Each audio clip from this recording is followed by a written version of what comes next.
معصوم محمد کا بس اتنا فسانہ ہے، معصوم محمد کا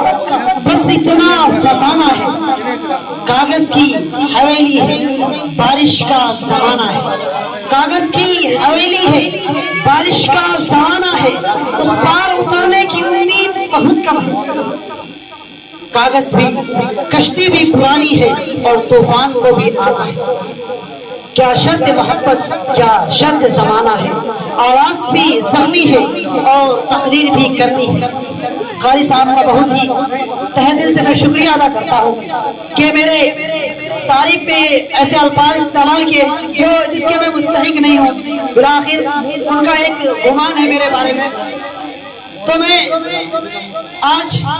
26 جنوری کے موقع سے اس مجاہدین آزادی کا تذکرہ کروں گا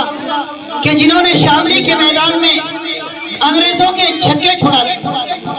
ان کا نام نامی حجت الاسلام والمسلمین،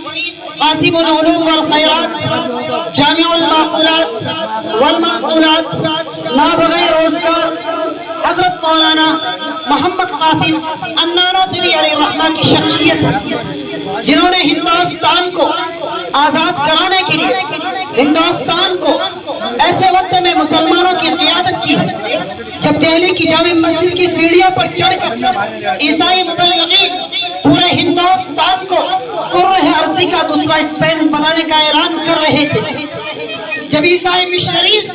پورے آب و تاب کے ساتھ ملک کے کونے کونے میں حکومت کی پشت پناہی کے ساتھ عیسائیت کی تبلیغ